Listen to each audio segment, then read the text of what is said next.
amis dans Jésus, de vous retrouver pour la suite de notre thème, à savoir, qu'est-ce qui conduit votre vie? Vous vous souvenez, dernièrement, nous avons parlé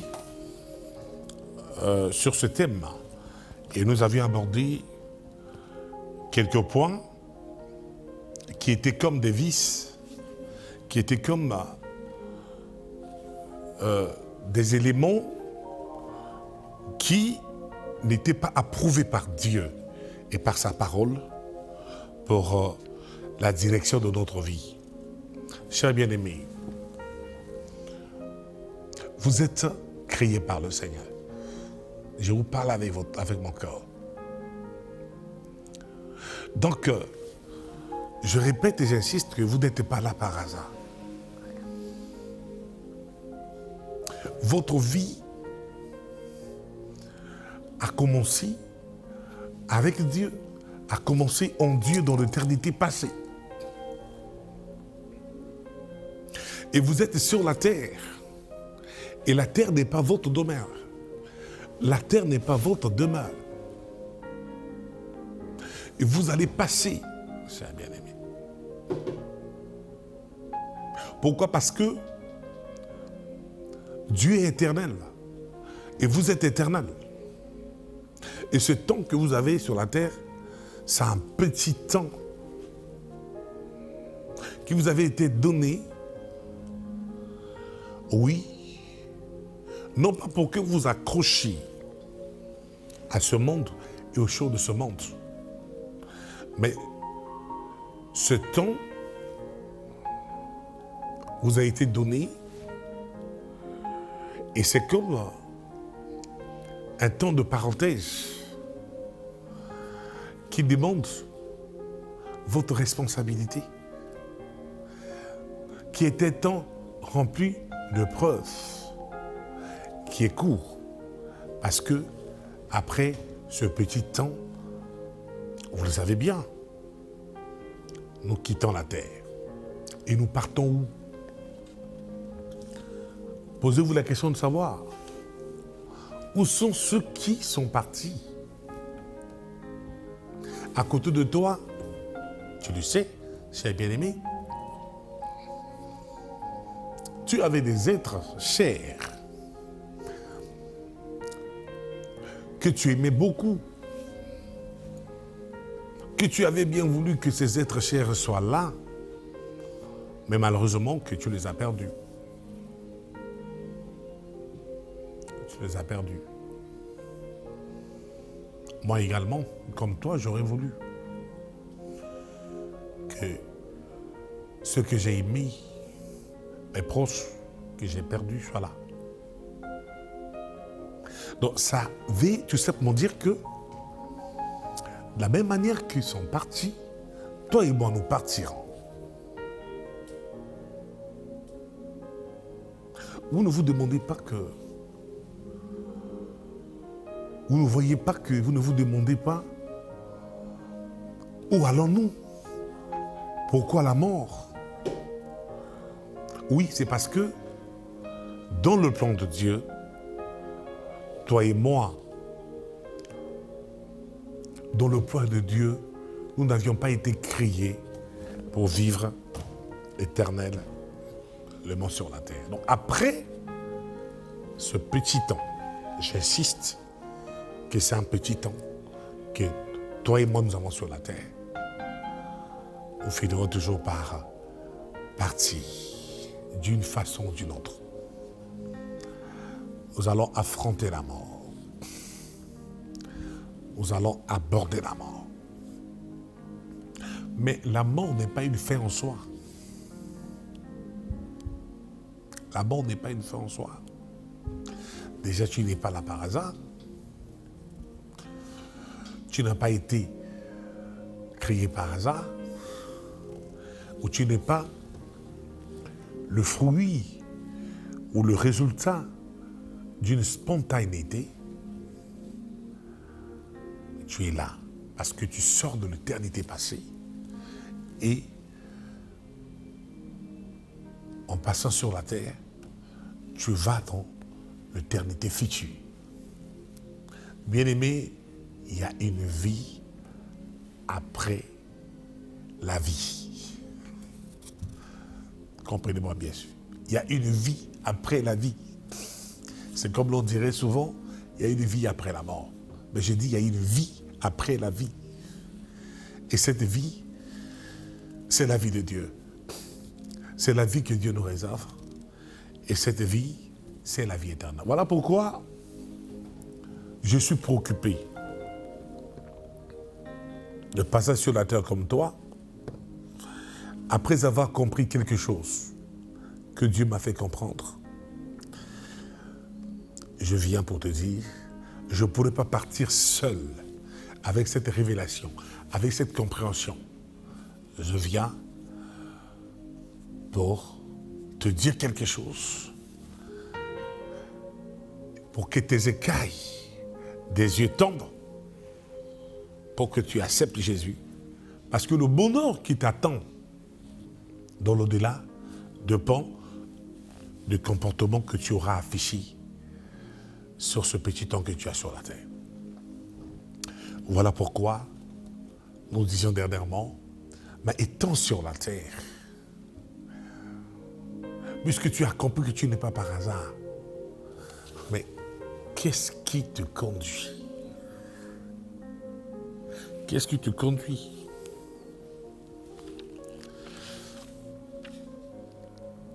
Parce que la vie de chacun est conduite toujours par quelque chose. Mais toi, qu'est-ce qui te conduit? Et nous étions comme ça de dire que beaucoup de gens se laissaient conduire par la culpabilité.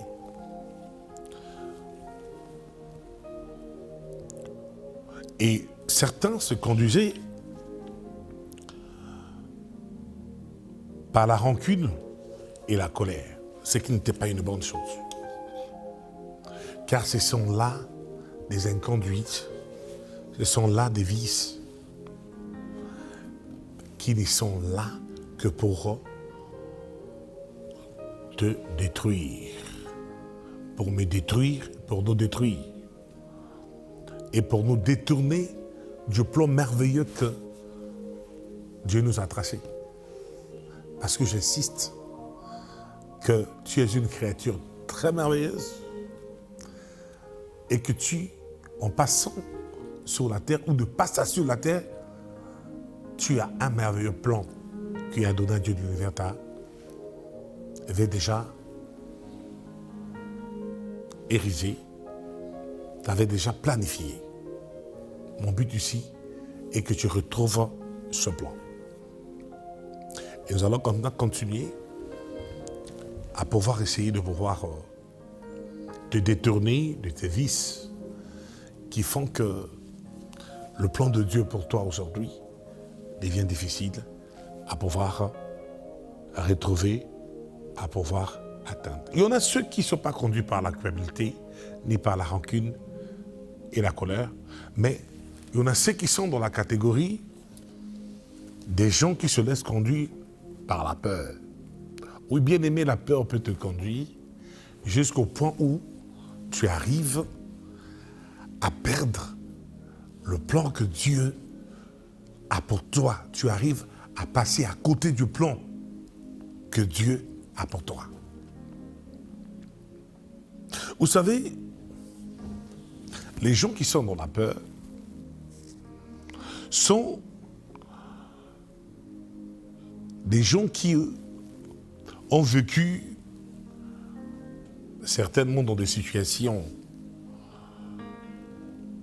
dans des mauvaises expériences qui ont fini par les forger de cette façon. Parce que lorsque vous avez subi des mauvais traitements dans votre vie, lorsque vous avez connu des mauvaises expériences dans votre vie, dans votre enfance, ça peut être dans votre milieu de naissance, de croissance et tout, oui, cela peut entraîner certaines conséquences néfastes qui peuvent grandir avec vous. Et qui peut faire de vous un homme peureux durant toute son pèlerinage sur la terre. Il y en a aussi ceux qui sont peureux à cause des attentes irréalistes, par exemple. Oui, il a eu des moments dans sa vie où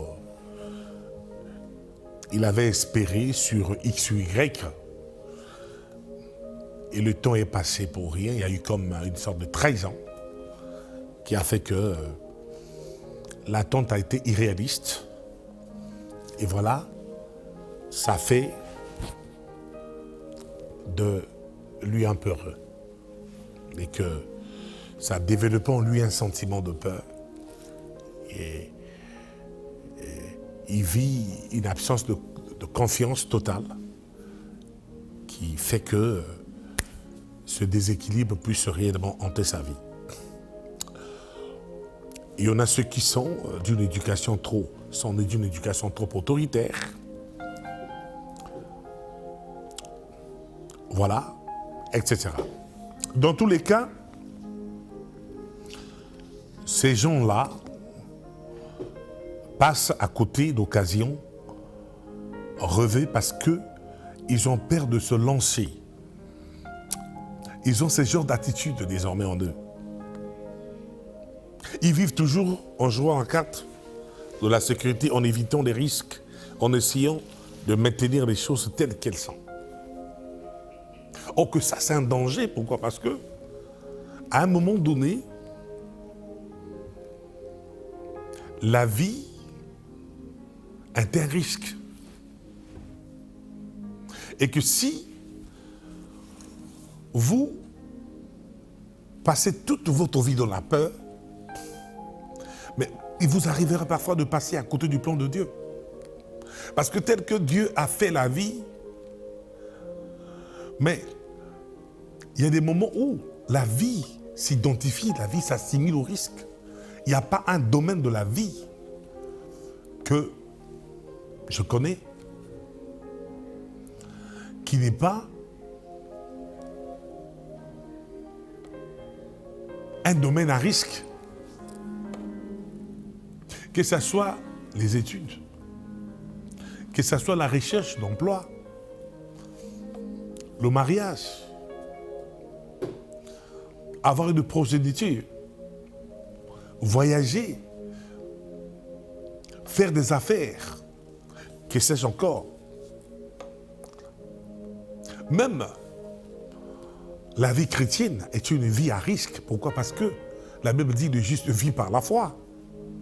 Et à un moment donné, vous allez vous rendre compte que la foi est un risque.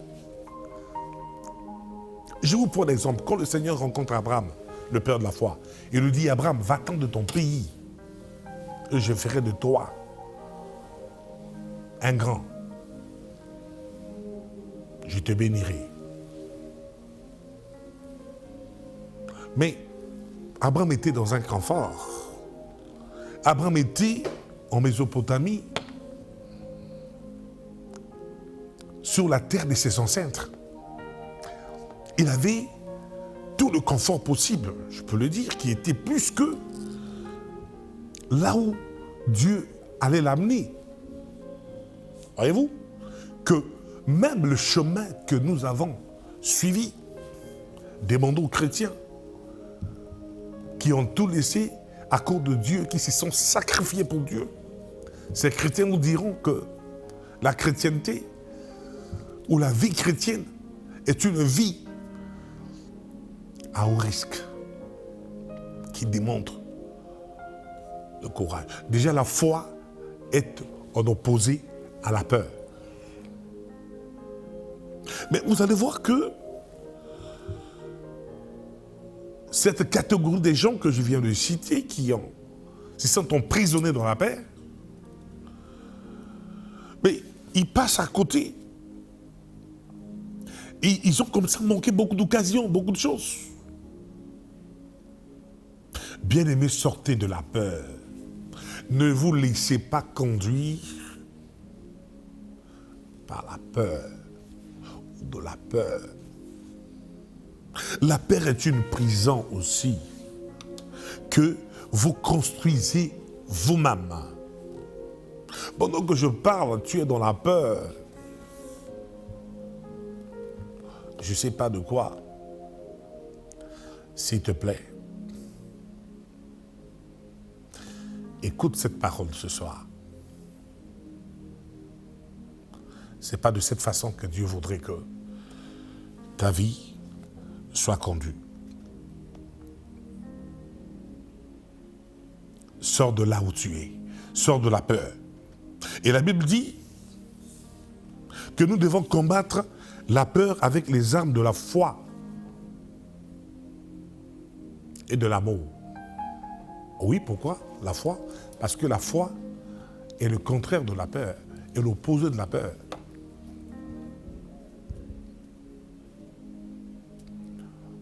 Donc, un homme de foi ne vit pas dans la peur, n'a pas peur, ni du diable, ni des démons, ni de la mort,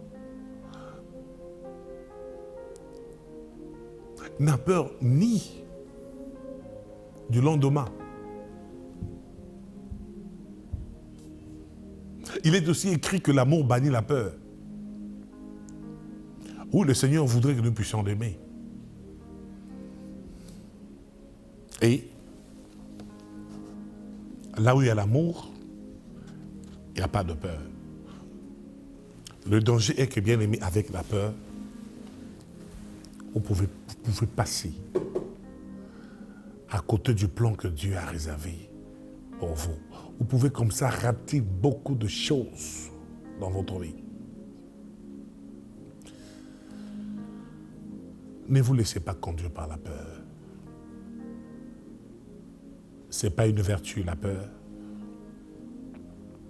C'est un vice que le Seigneur désapprouve. La Bible dit le juste vit par la foi. On ne peut pas vivre par la foi et dans la peur. Et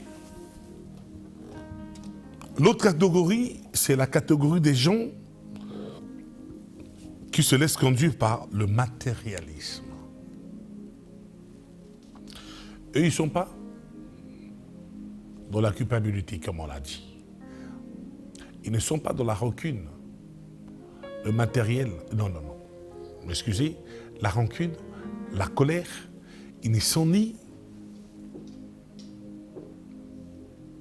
dans la peur. Mais ils se laissent conduire par le matérialisme. C'est-à-dire, ce sont des gens qui leur désir d'acquérir des biens de ce monde devient l'objectif principal de leur vie.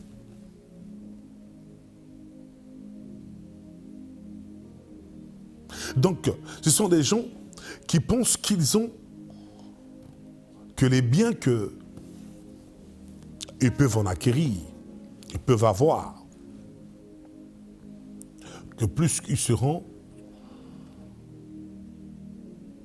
dans l'abondance des biens de ce monde,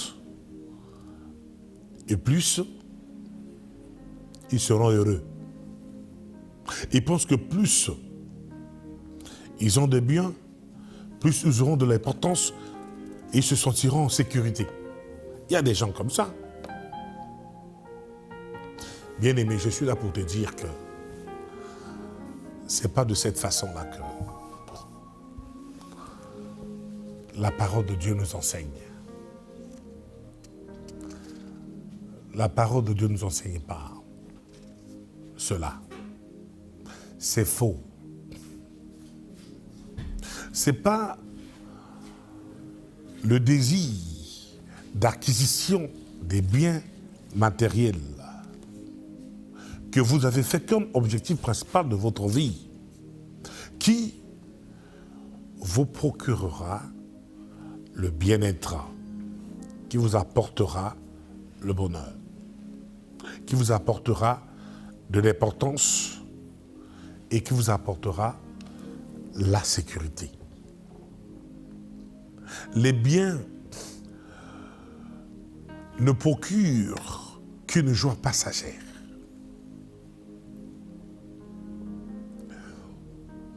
Les biens ne procurent qu'une joie passagère. Vous allez remarquer que aujourd'hui, avec l'amour des biens, vous pouvez en acquérir aujourd'hui. Mais vous allez remarquer que ces biens vont créer en vous une soif insatiable qui fera en sorte que vous aurez toujours l'envie d'en acquérir. Et les gens qui vivent de cette façon-là, demandez-les, et si vous me suivez, vous allez me donner raison, que votre soif des biens n'a jamais été étanchée. Mais le danger est que certains pensent qu'en accumulant des biens, ils gagnent en importance. Non, bien aimé. La valeur personnelle là, n'a rien à voir avec l'épaisseur de votre portefeuille. Pourquoi? Parce que notre valeur est définie pas par nos biens. Et Dieu affirme que les plus grands trésors de la vie ne sont pas les trésors matériels. Je me souviens lors de sa chair, Jésus-Christ, en parlant en parabole, pour montrer que ce n'est pas les biens matériels qui étaient une fin en soi, comme quelques-uns le pensent. Jésus s'est présenté comme un trésor. Oui, Jésus est un trésor. La parole de Dieu est un trésor. En disant que, oui, je suis le trésor caché. Et l'homme qui m'a trouvé dans le champ est allé vendre tout ce qu'il avait pour s'en en procurer, pour acheter ce trésor. Donc, bien aimé, si tu n'étais pas informé, je viens te dire, travailler pour avoir l'argent, c'est bien. Mais ne fais pas de ça l'objet de ta vie. Parce que si réellement l'argent répondait à tout, je crois bien que les milliardaires ne se suicidaient pas. Aujourd'hui, il y a des milliardaires qui se suicident. Voilà pourquoi Salomon pouvait dire que tout est vanité. Mais il dit tout est vanité, mais entre-temps, c'est lui que Dieu avait tout donné. Salomon a eu 1000 femmes. Salomon dit dans sa parole, dans Ecclésiaste, dans ses écrits, que je n'ai refusé à mes yeux aucun désir, aucun plaisir. Dieu lui a donné la sagesse, il lui a donné l'intelligence, il lui a donné toutes les richesses. Mais à la fin, Salomon dit, vanité des vanités, tout est vanité. Mais il est absurde aujourd'hui que beaucoup croient que la richesse augmente la sécurité. La richesse n'augmente pas la sécurité, c'est faux. Pourquoi? Parce que des circonstances indépendantes de votre volonté peuvent vous faire perdre tout en un instant. Et je vais t'annoncer ce soir, avec beaucoup d'amour, que nous ne trouverons la vraie sécurité que dans quelque chose que nous ne pouvons pas perdre, que personne ne peut nous enlever. Et quelle est sa chose, cette chose-là? Quelle est cette chose que personne ne peut nous enlever? Cette chose, c'est, retiens ça, notre relation avec Dieu. Bien-aimé, je ne suis pas contre les richesses. Parce que la vie avec Christ, c'est une vie abondante. Mais la seule chose est que le Seigneur dit, cherchez premièrement le royaume et la justice de Dieu. Et le reste vous sera donné par-dessus. Le reste est important. Et ma prière est que, puisque tu as cru au Seigneur, puisque tu vas croire au Seigneur, que Dieu te donne et sa présence, son salut, son Esprit Saint, qui te donne sa vie, mais qui te donne aussi l'abondance, qui te donne aussi le matériel. Mais que toi, tu n'idolâtrises pas le matériel, que tu ne prennes pas le matériel et que tu ne mettes pas le matériel en avant-plan. Mais que tu privilégies ta relation avec Dieu. Parce que le but, parmi les objectifs, parmi les raisons d'être pour toi sur la terre, il y a entre autres cette raison qui consiste à faire de toi ami de Dieu, qui consiste à faire de la relation d'avec Dieu une priorité, un bonheur, une bénédiction. Donc, bien-aimés, ne vous laissez pas conduire par le matérialisme. Ne soyez pas matérialistes. Donnez votre vie au Seigneur. Faites de Dieu votre priorité. Dépendez-vous de Dieu. Aimez sa présence. Marchez dans la loyauté. Marchez dans l'authenticité. Soyez sérieux, honnête. Soignez votre relation avec Dieu. Et que votre relation avec Dieu soit étroite. Le reste vous suivra. Je me souviens un jour, l'apôtre Paul, non, l'apôtre Pierre, permettez, a dit au Seigneur, Seigneur, nous t'avons suivi, mais qu'adviendra-t-il pour nous? Jésus lui a dit, personne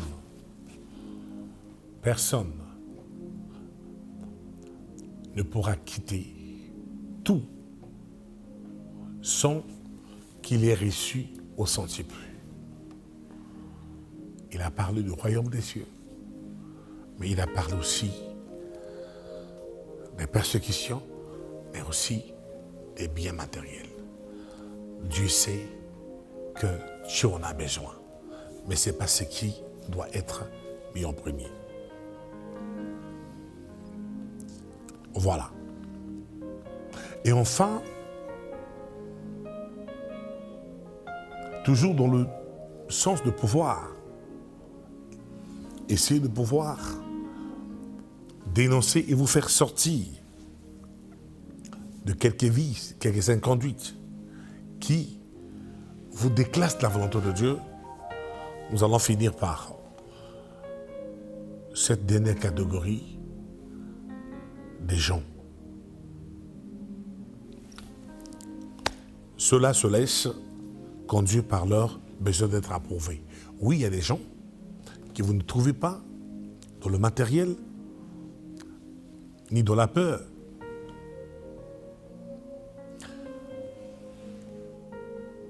Vous ne les trouvez pas dans la rancune et la colère, et sais-je encore. Il y a des gens que vous ne les trouvez pas dans la culpabilité.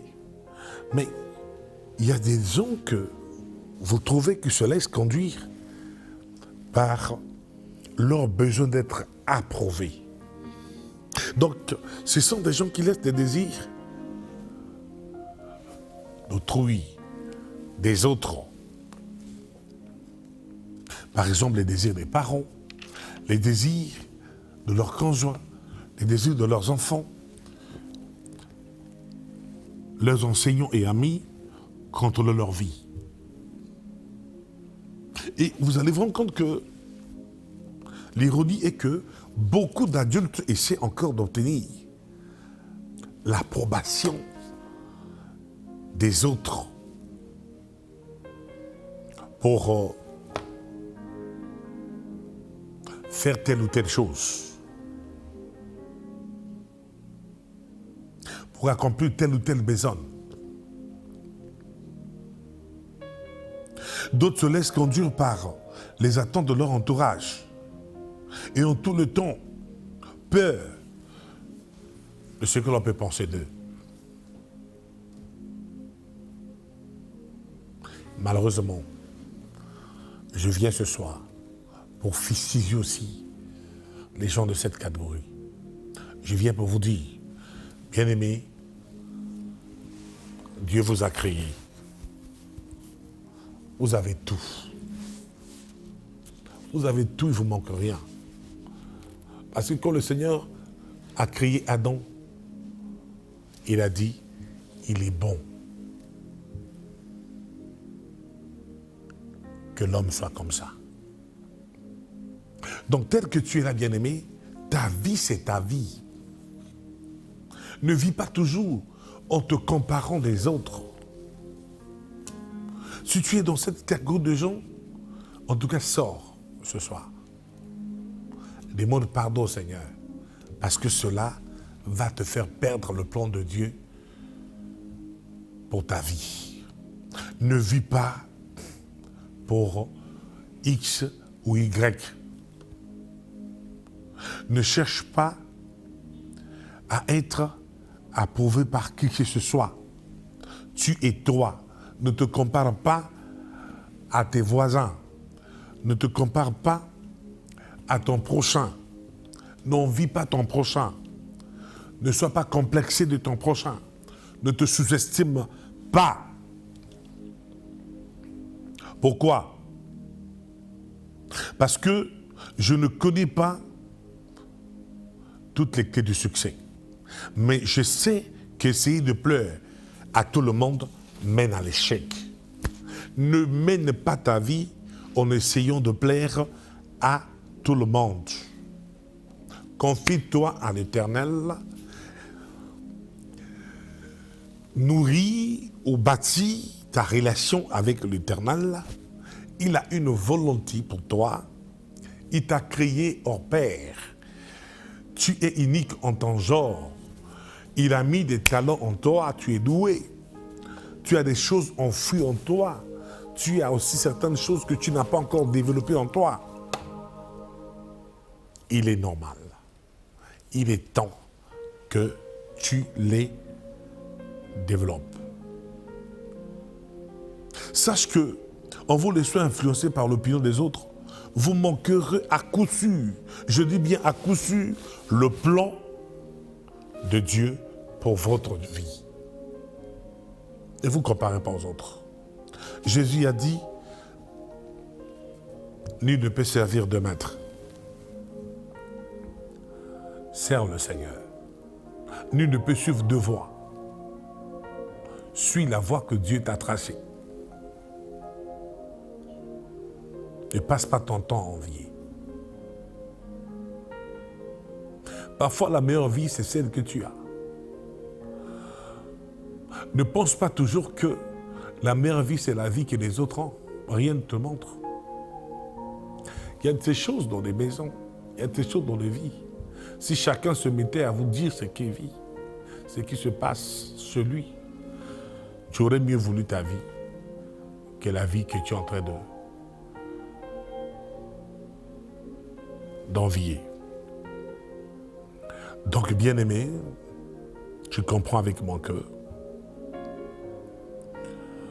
Rien ne compte plus que de connaître les plans du Seigneur pour votre vie. Et rien ne peut compenser le fait de ne pas les connaître. Il faut que tu puisses connaître le plan du Seigneur pour ta vie. Donc, d'autres éléments peuvent diriger votre vie. Mais tout mène à la même impasse. Il y a des potentiels non exploités en vous. Toi qui me suis, il y a des potentiels que tu n'as pas encore exploités. Voilà pourquoi, si tu te laisses diriger n'importe comment, rien ne marchera. Tu abandonneras les potentiels non exploités et tu rentreras dans des tensions inutiles. Et ta vie sera une vie peu satisfaisante parce que tu aurais comme ça passé à côté du plan de Dieu, le plan que le Seigneur a tracé pour toi.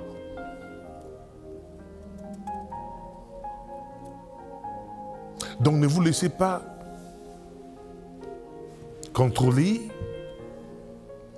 et diriger par d'autres projets, mais laissez-vous contrôler, guider, gouverner et diriger par les projets de Dieu.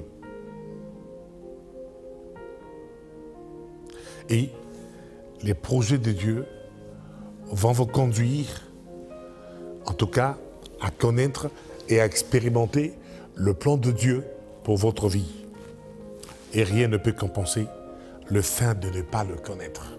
Si vous ne connaissez pas le projet de Dieu pour vous, vous êtes perdu. Et rien ne pourrait jamais compenser cela.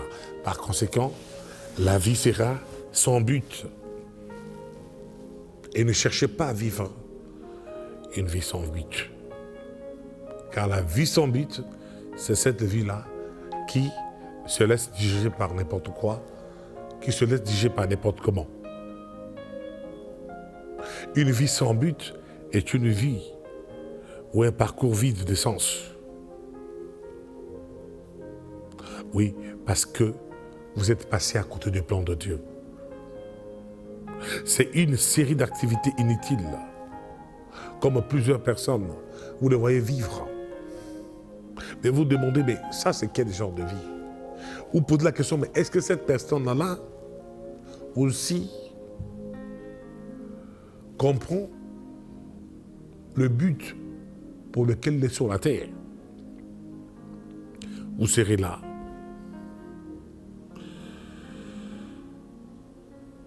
Dans une vie de tristesse,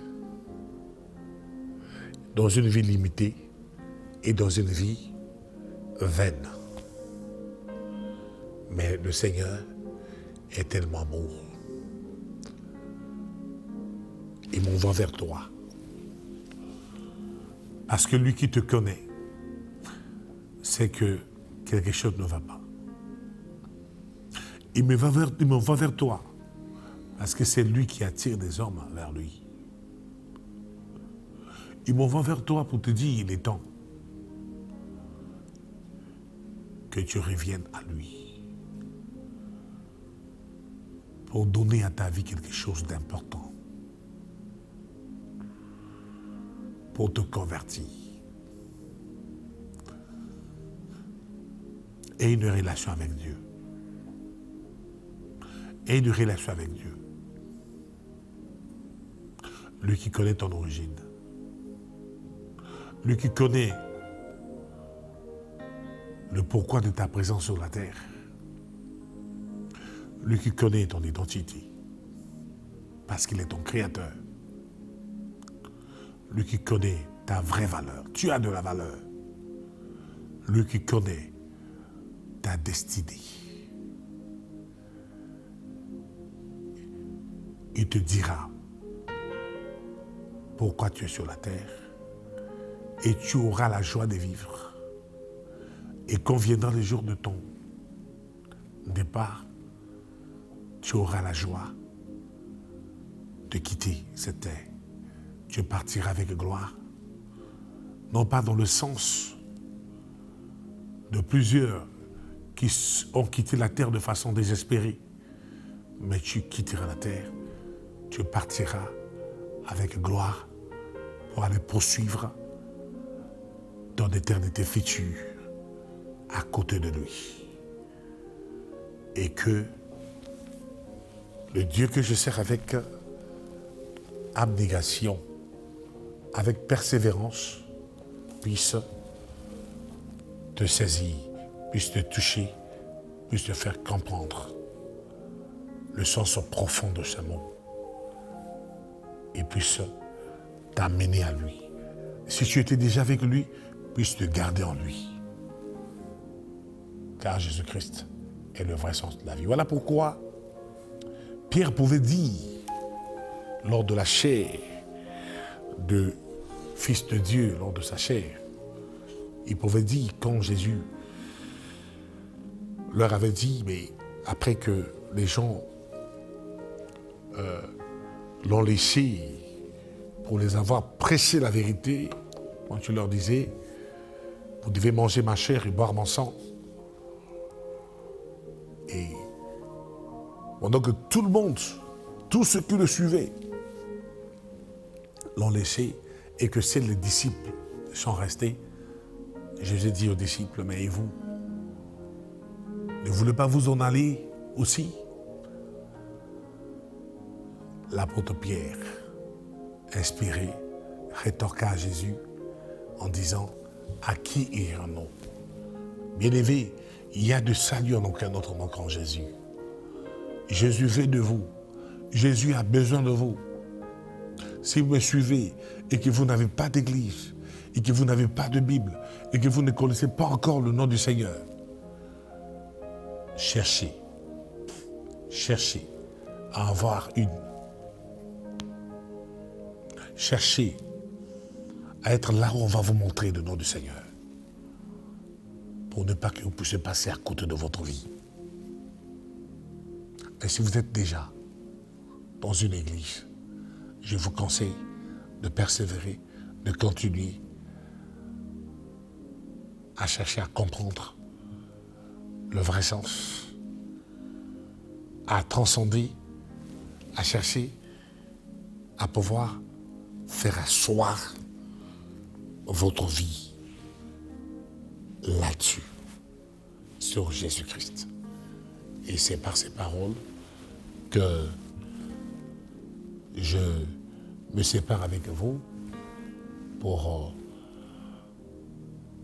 me donner rendez-vous avec vous à la prochaine, même heure, et que le Seigneur continue à vous édifier. Que le Seigneur vous bénisse. Merci.